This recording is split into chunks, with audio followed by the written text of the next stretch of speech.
اور جب ہمارے فرشتے ابراہیم کے پاس خوشی کی خبر لے کر آئے تو کہنے لگے کہ ہم اس بستی کے لوگوں کو ہلاک کر دینے والے ہیں کہ یہاں کے رہنے والے نافرمان ہیں۔ ابراہیم نے کہا کہ اس میں تو لوط بھی ہیں۔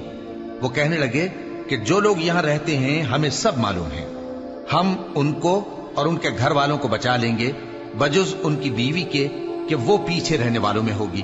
اور جب ہمارے فرشتے لوط کے پاس آئے تو وہ ان کی وجہ سے ناخوش اور تنگ دل ہوئے۔ فرشتوں نے کہا کچھ خوف نہ کیجیے اور نہ رنج کیجیے، ہم آپ کو اور آپ کے گھر والوں کو بچا لیں گے مگر آپ کی بیوی کے پیچھے رہنے والوں میں ہوگی۔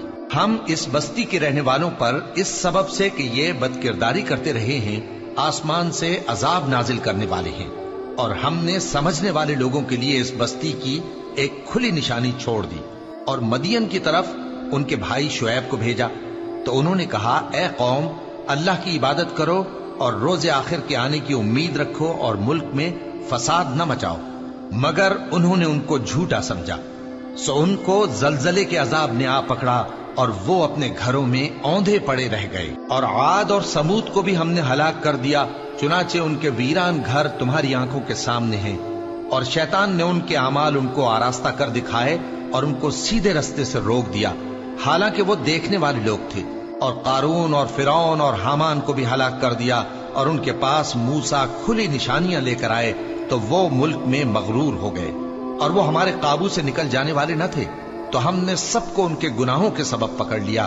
سو ان میں کچھ تو ایسے تھے جن پر ہم نے پتھروں کا مے برسایا، اور کچھ ایسے تھے جن کو چنگھاڑ نے آ پکڑا، اور کچھ ایسے تھے جن کو ہم نے زمین میں دھسا دیا، اور کچھ ایسے تھے جن کو غرق کر دیا۔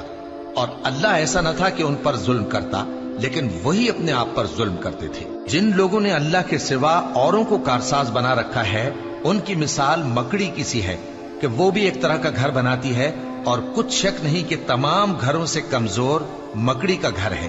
کاش یہ اس بات کو جانتے۔ یہ جس چیز کو اللہ کے سوا پکارتے ہیں خواہ وہ کچھ ہی ہو، اللہ اسے جانتا ہے اور وہ غالب ہے، حکمت والا ہے۔ اور یہ مثالیں ہم لوگوں کے سمجھانے کے لیے بیان کرتے ہیں، اور اسے تو اہل دانش ہی سمجھتے ہیں۔ اللہ نے آسمانوں اور زمین کو حکمت کے ساتھ پیدا کیا ہے، کچھ شک نہیں کہ ایمان والوں کے لیے اس میں نشانی ہے۔